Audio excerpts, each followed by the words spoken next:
Hello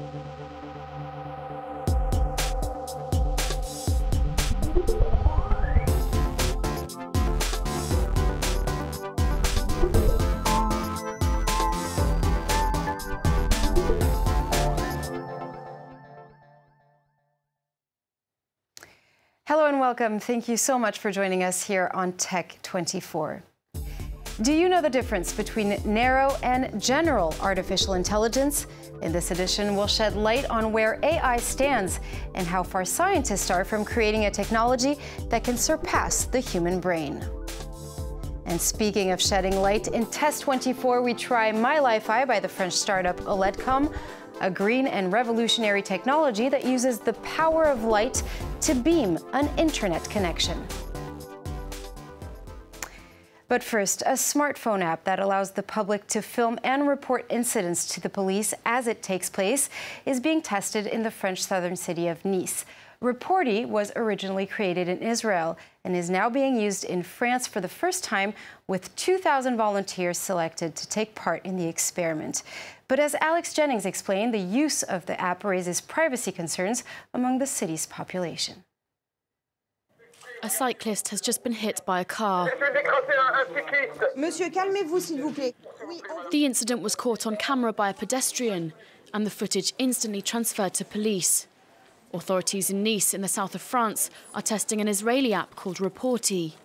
You've just witnessed an accident and you can report it. You just have to press this button. We receive the footage and are able to see in real time what's happening at the scene, while also getting the exact location of the incident.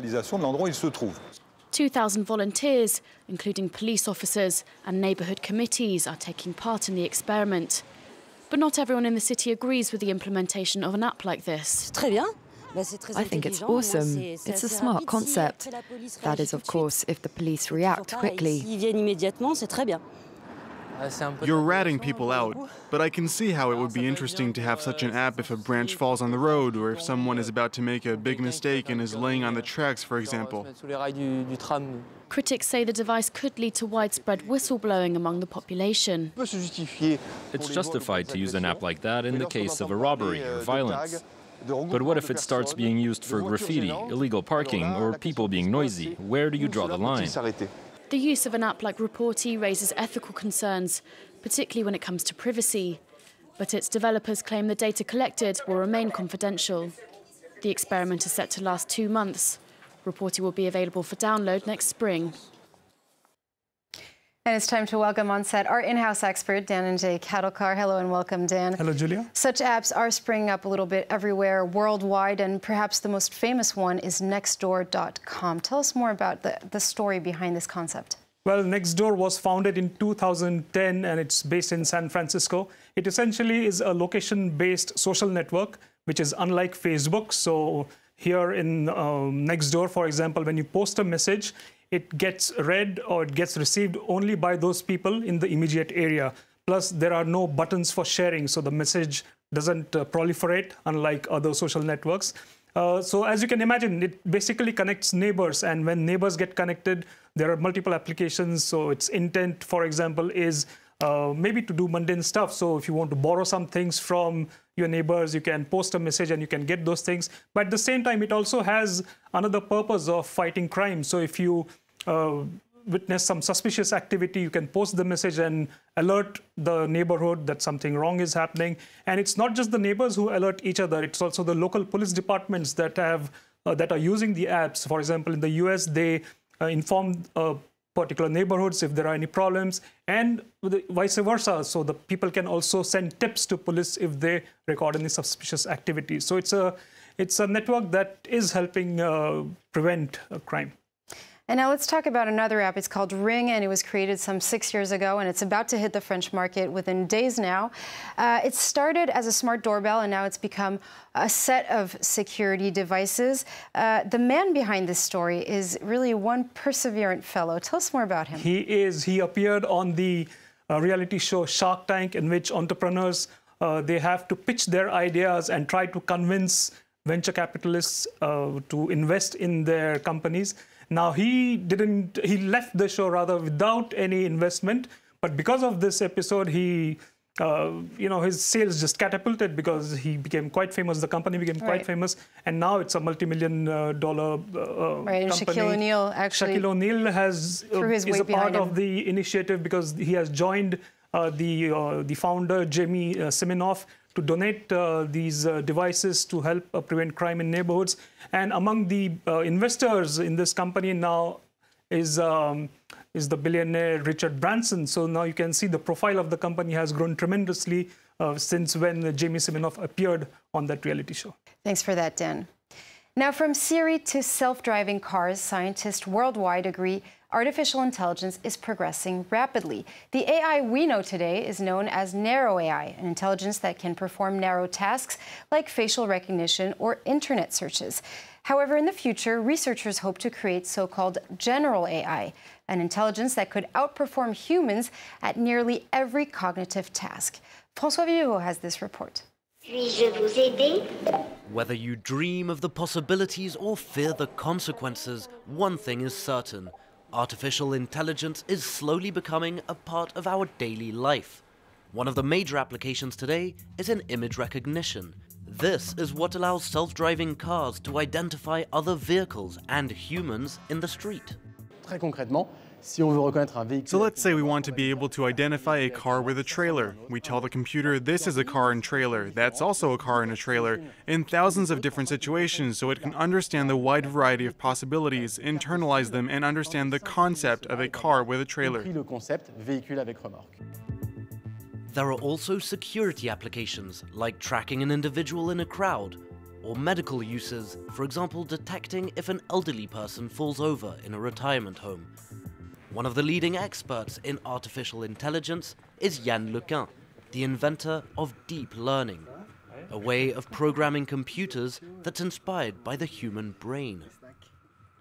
We don't need to tell a baby how everything in the world works. The baby sees what's around him and builds his own model of the world. We'd like our machines to be able to learn their own model of the world through observation and interaction, but we just don't know how yet. Today, Yann heads the AI research department at Facebook.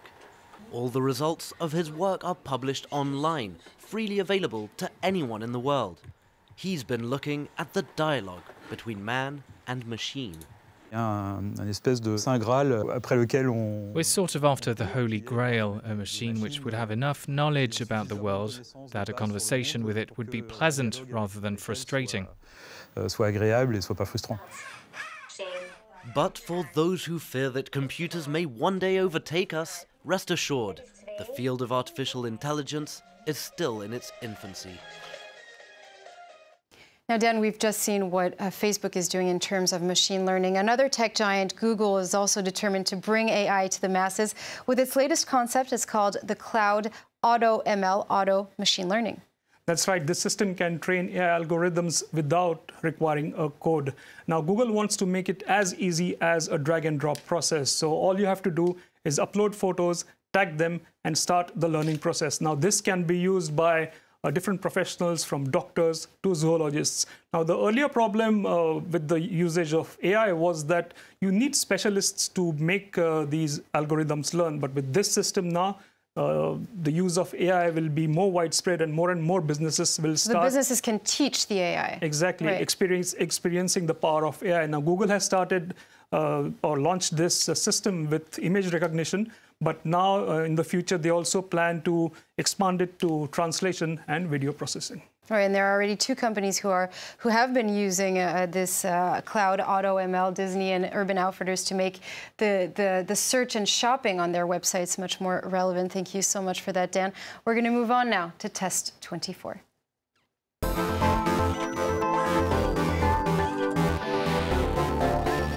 They won 2 innovation awards in the Tech for a Better World and Smart Cities categories at this year's CES in Las Vegas.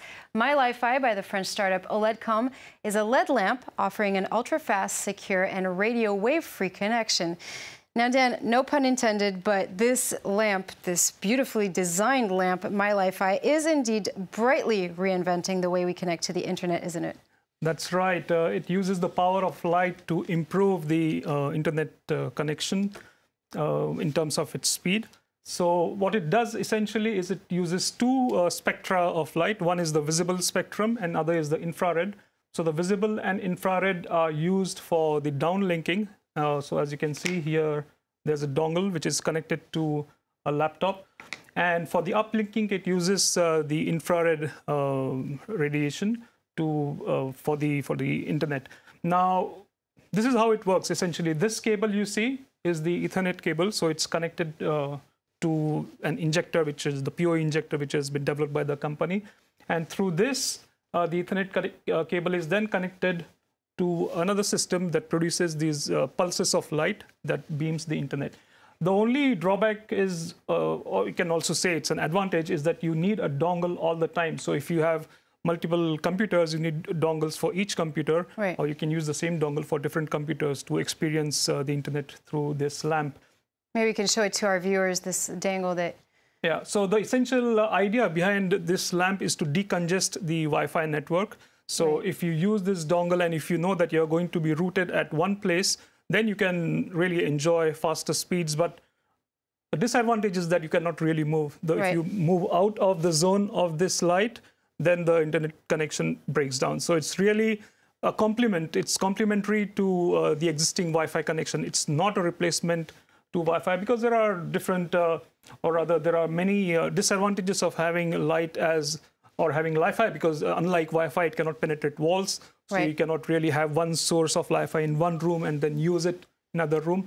But now the company, Oledcomm, is in talks with the mobile service providers to make or to miniaturize this dongle, right. And maybe make it an integral part of devices so that you can experience Li-Fi everywhere in the house. And you can also use it as light therapy, which can come in handy right now as we're in the middle of winter here in France. Thank you so much for watching. It's the end of this week's edition of Tech 24. Do stay with us here on France 24.